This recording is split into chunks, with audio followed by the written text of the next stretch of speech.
Hello, Formula One fan. Today I bring you an in-depth analysis of a burning issue behind the scenes in Formula One, the dynamics between Lando Norris and Oscar Piastri at McLaren. Christian Horner, the Red Bull team principal, recently shed light on the matter, hinting that Norris is the team's #1 driver. But is it really that simple? Formula One news is heating up, so don't waste any time. Subscribe to the channel to stay updated on all the latest in Formula One.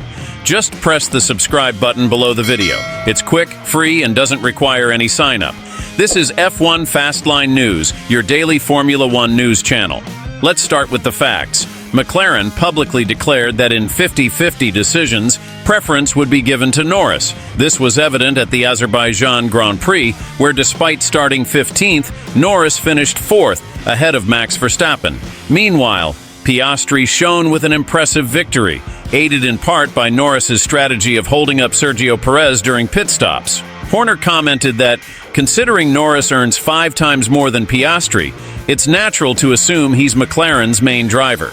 But is salary the only indicator of who should be #1? Piastri, in just his second F1 season, has scored more points than any other driver in the last 7 races, a period during which Red Bull hasn't won once. Doesn't that deserve recognition? McLaren, on the other hand, seems to be in a dilemma. Team principal Andrea Stella stated that McLaren has 2 #1 drivers. However, after the incident at the Italian Grand Prix, where Piastri overtook Norris on the first lap, allowing Charles Leclerc to overtake them and win the race, the team implemented new rules. Under these guidelines, Piastri wouldn't have made that maneuver, which, in hindsight, cost McLaren dearly. Is McLaren being fair to Piastri? Or are they underestimating the potential of a young talent on the rise? Horner mentioned that situations like this can cause headaches for teams. He recalled when Daniel Ricciardo outperformed Sebastian Vettel in 2014, even though he was considered the second driver at the time. Is McLaren prepared to handle this possible role reversal? Another interesting point is McLaren's priority in the Constructors' Championship. Currently leading by 20 points over Red Bull, it's understandable that they want to maximize team results. But by favoring one driver over another, aren't they risking internal tensions that could affect overall performance? I ask you, is it time for McLaren to rethink their strategy and perhaps give more freedom to Piastri? After all, talent knows no hierarchy, and the track is the true judge. Could maintaining strict team orders be detrimental in the long run? Horner also highlighted the importance of being clear with drivers from the start.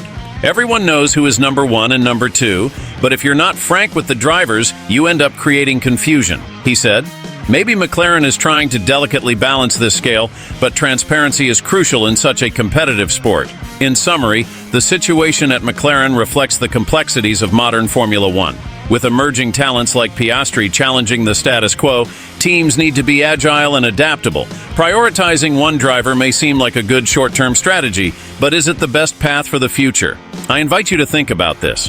Are we witnessing the emergence of a new internal rivalry? And how will this affect the team's dynamics in the upcoming Grand Prix? Leave your opinion in the comments. I really want to know what you think. And of course, if you're not yet subscribed to the channel, what are you waiting for? Here we talk about Formula One without beating around the bush, with strong opinions and loads of information. Subscribe, activate the notification bell, and become part of this community of passionate fans. If you enjoyed this video, give it a like and share it with fellow Formula One enthusiasts. Let's grow this community of Formula One fans together. See you next time, speeding towards victory.